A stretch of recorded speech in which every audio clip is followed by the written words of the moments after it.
welcome to Booktalk. I'm really sorry about the lighting in here, it's terrible. But I'm on my computer webcam, which is also terrible, and I can't edit stuff together because I don't know how. I'm not very good with computers. I'm quite proud of myself that I managed to record this and get it onto YouTube, to be honest. But anyway, this is a book talk. Today I'm going to be discussing Dangerous Girls by Abigail Haas. Is that how you pronounce it? I think that's how you pronounce it. It's really, really good. If anyone hasn't read it, I don't know why you're watching this if you haven't read it, but go and read it now. Go and read it and come back. Ignore the really terrible, terrible title. It's right on my nerves. It's not as terrible as the cheesy, horrible title. So go and read it and then come back and watch this book. I'm going to talk about the title, as I've mentioned. It's horrible. And I almost didn't pick it up just because it said Dangerous Girls on the front. Yeah, I don't like that. It should be, me and my friend were talking, I think it should be called How Much Do You Love Me? Or it should be called Miles and Miles. But either one. Miles and Miles could be like, because obviously that's what they say, and because they're like far away in a different country. And obviously How Much You Love Me, it's the ongoing little theme that the best friends say to each other, and it's the last line of the book. So there could be lots of different titles for this book that isn't Dangerous Girls. Oh my god. Anyway, the actual book is brilliant, I think. It's bad title is not reflective of how good the book is. So it's about a group of friends that go to Aruba on holiday, and one of them gets murdered, and it's about her best friend gets murdered, and it's about this girl Anna who is on trial for her friend's murder, and you're all really indignant because you think, why is she on trial? Of course she didn't do it, they're my best friends. And the best friends, like I said, had this little phrase where one of them goes, how much do you love me? And the other one's like, miles and miles, and it's really cute.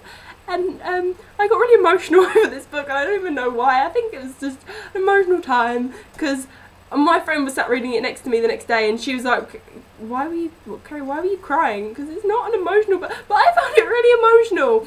And halfway through, the best friends have a fight, and then Anna runs after Elise, and she goes, miles and miles, do you hear me, Elise? Miles and fucking miles. And I got really emotional, I started crying. I don't even know why, because it wasn't even an emotional bit in the book. Anyway, I'm talking in a really high-pitched voice and it's starting to annoy myself, so don't turn the video off because of that, please. So anyway, this trial goes on, and you're thinking, oh, who killed Elise the whole way through? I think I blamed everyone in the book at some point for killing Elise, and at the end I was almost 100% convinced it was Mel. That little cow Mel is jealous of Elise's relationship with Anna, and she's pulled the necklace off her and then killed her because she was jealous. And just before, Anna has told Mel that Elise didn't really like her anyway. So of course it was Mel, of course Mel killed her. And I was really happy that I figured out the twist, and I was like, oh, of course, Mel has killed her. And then we got to the end. Oh my god. Oh my fucking god. Yeah, so it turns out, the whole way through the book, you feel like Decker, that prosecutor guy, was just victimising Anna and twisting everything that she did to make it look like she was a murderer. And then, at the end, like the third to last page, Anna has got off free of charge, and so she's at Elise's gravestone, right? I reach into my coat pocket and pull it out, the necklace, the chipped metal of the pentagram pendant, the chain broken, still stained with her blood. I close my fist around it and leaning close to whisper, I win.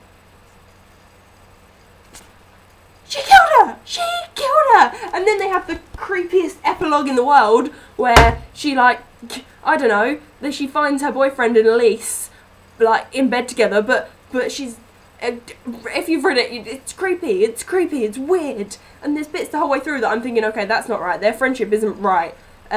Like when Elise was cheating with Anna's boyfriend, and apparently the reason she did it was so she could feel what Anna felt when she had sex with him, which I put the book down and went, that is weird, that is weird. And yeah, I'm not even sure if this makes any sense to people, even if you have read the book. Hopefully you've read it recently, so my little disjointed forwards and backwards at the end and the beginning isn't making no sense to you. So I'm really sorry, and next time I'll do it in some sort of order, and if I could edit, this would probably be a hell of a lot better, but I can't edit because I'm stupid. So I'll I want to know if this book frustrated you as much as it did me. I really loved it, but it upset me a bit, and I didn't figure out the end, which always upsets me. I didn't see it coming at all in any way, and so that for me really makes a good book if I didn't see the end coming even slightly. And so yeah, this is probably one of my favourite books. It's on my bookshelf of pride. I have a bookshelf in my room that can only fit about 20 books on it, and I just swap around my favourite books. So yeah, this made it to the bookshelf, and I devoured it in one day, and I love it. So what did you think? Anyway, bye!